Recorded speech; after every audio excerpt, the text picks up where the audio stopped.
Carers who do not turn up or who have just a few days training, basic care like feeding and washing never delivered. This is the disturbing picture of the care paid for by local councils and delivered by private companies to older people in their own homes. Today, the regulator has announced that inspectors will carry out checks without warning on hundreds of care staff as they visit older people around the country. But in tonight's special report, our health and social care correspondent, Victoria Macdonald, hears how carers themselves fear for the falling standards they're able to offer. Nearly 500,000 older people in the UK receive council-funded care in their own home. It takes place behind closed doors. But those who receive care and those who give it are now speaking out about their concerns. Sheila Ford is 87 and worked as a carer for 25 years. 3 years ago, she started to need care at home herself. Caring is something inside you which wants to help somebody else in distress who needs help. But Sheila's own experience of care agencies has been disappointing. She had problems with carers not turning up, leaving her exhausted and in pain. This business about not turning up is very difficult because, A, you get to about 8:45 and you think, oh boy, nobody's going to come tonight, and so you have to put yourself to bed. But it means I don't wash because I just can't cope, and I'm tired in the evening. I didn't get creams and things like that. I had to have cream to alleviate the pain of chilblains. Sheila's experiences are not unique. The evidence we've heard suggests the care system is in crisis. Channel 4 News has obtained this new data from the industry regulator, the Care Quality Commission. It reveals that more than a quarter of the agencies who are paid to look after elderly people are failing to meet minimum standards on care and welfare. But what's even more striking is the massive jump in the number of whistleblowers contacting the regulator to raise the alarm.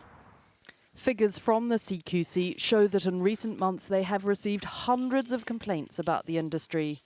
And Public Concern at Work, the whistleblowing charity that helps employees speak up, says that the last 6 months has seen a 60% increase in calls to its helpline about care. And they now receive more calls about this sector than any of the other public services, including the NHS. Kerry is one of those who has spoken out. She works for a large regional agency and has tried several times to raise the alarm about the safety of clients. Care plans are supposed to be updated on a regular basis. We go into clients' homes and plans haven't been updated for 2 or 3 years. Medication isn't always updated. It's a huge issue. Indeed, figures we've obtained from the regulator show that 27% of agencies are not meeting standards on the management of medicines. And what happens when care workers do complain? Kerry says they are ignored, or worse. If you raise issues with the agency, when they take on new carers, your hours are dropped. I don't think the client's protected, and I don't think the carer's protected. Clients with complex needs, such as dementia, are particularly at risk. Michael Lowe cares for his mother Muriel, aged 83. She has dementia, and he also looks after his sister Susan, who has learning difficulties. I feel virtually on call 24 hours a day, even though at times I just don't feel well enough to do this. In fact, Michael is disabled himself and can't provide all the assistance his mother needs. So it is a strain for everyone when Muriel's care workers don't turn up.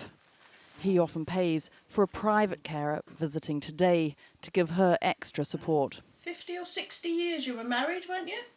The level of support that Mum actually gets is inadequate. One of the biggest issues is time. Care workers spending just 30 minutes or less because they're under pressure by their agency to get to the next client. I had a problem to get her to eat and to drink.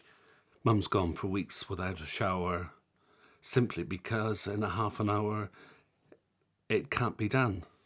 The UK Home Care Association, which represents many of the agencies, told us that it is councils who are demanding carers reduce the time they spend on visits. And they also want to pay less, the association claims, making it harder to deliver a quality service. Joanna Pitts runs a care agency. She doesn't do short visits, and she pays her staff above the minimum wage.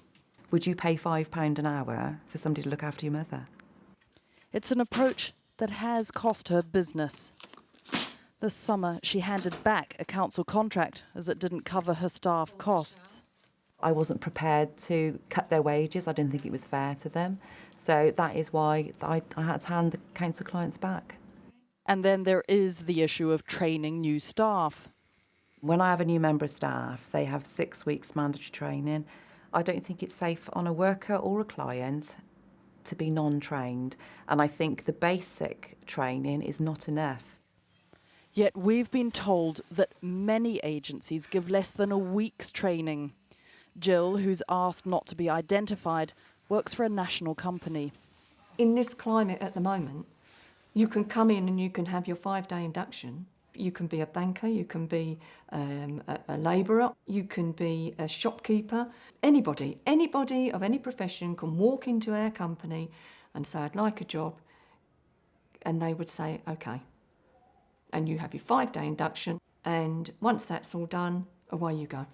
How do they know that you're capable of doing this job after just 5 days induction? They don't. They don't know.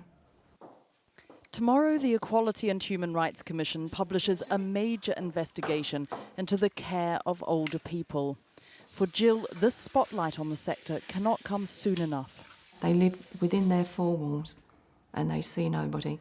And you come in and their face lights up, and for that tiny little time that you get in there, they've got some conversation, some tiny bit of humanity, if you like, with them. That's it. Sheila Ford's complaints were finally listened to. 2 months ago, she transferred to another provider. But though she's happier with her carers, she thinks the sector is still struggling. As the time comes for them to go, you can feel they've gone, really. And even the nicest of and the best of carers, they have to be at another place doing somebody else's problems. And that's a terrible way to do caring. Victoria Macdonald with that special report.